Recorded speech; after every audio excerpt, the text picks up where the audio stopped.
Situé au cœur du Vieux-Montréal, le journal gratuit Éco-Montréal s'est d'abord créé pour promouvoir les petits commerces de la rue Saint-Paul-Ouest.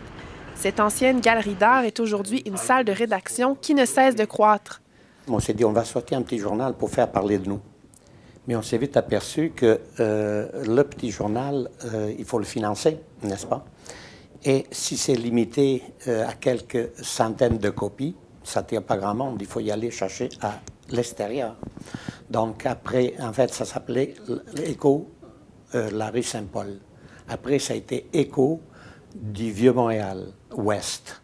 Après, Écho, tout simplement. Et là, c'est Écho Montréal, parce qu'on couvre tout l'arrondissement Ville-Marie et bien plus. On a des bons commentaires, naturellement, oui. De qu'est-ce qu'on écrit, comment est-ce que la distribution, on est très bien, une bonne distribution dans les journaux et nos clients sont très satisfaits aussi. Vous savez, un journal, si le front page qu'on appelle n'est pas intéressant, les gens ne le prennent pas. Sans être prétentieux, mais on a gagné des prix dans tout. Et c'est ça, à mon avis, qui fait le succès du journal, c'est que un journal, c'est vraiment un tout. Donc on a gagné des prix à la fois en présentation visuelle au niveau de nos graphistes. Donc nos graphistes sont très très perfectionnistes et c'est ce qui nous a permis aussi de gagner des prix là-dessus. On a gagné des prix justement journalistiques. Comme vice-président, je participe à beaucoup de rencontres pour trouver des bénévoles pour la distribution des journaux. On a des journalistes qui travaillent pas à temps plein, sinon bénévoles. Nos journalistes qui travaillent pour la presse et pour Canoë, ils ont à la fois le talent, mais aussi l'expérience. Donc ça se ressent tout de suite à la lecture de l'article. Ce journal, dont l'unique revenu est engendré par la publicité, a su gagner avec le temps la confiance de la Ville de Montréal, qui y publie son budget à chaque année.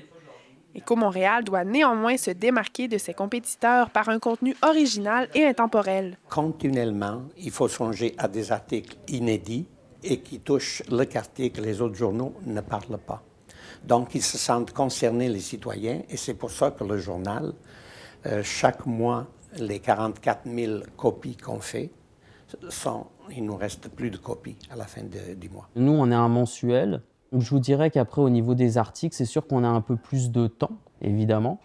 C'est des articles, par contre, nous, qu'il faut qu'on s'assure que ce soit intéressant à lire pendant tout le mois. Étant donné que maintenant, on a un site Internet sur lequel on développe aussi des articles, là, on est aussi un hebdomadaire, mais sur le web. Donc là, c'est aussi une autre organisation. Effectivement, quand je commande mes articles, par exemple, pour le web, je m'assure en fait que, parce qu'à chaque lundi, en fait, on essaie de mettre un nouvel article que, même si c'est commandé un mois et demi à l'avance, ce soit finalement des dates qui correspondent. Malgré la portée locale du journal, l'aspect légal est non négligeable pour l'équipe de rédaction. La difficulté pour les journaux communautaires, c'est les poursuites. Moi, entre autres, en 2009, j'avais une poursuite d'1,9 million.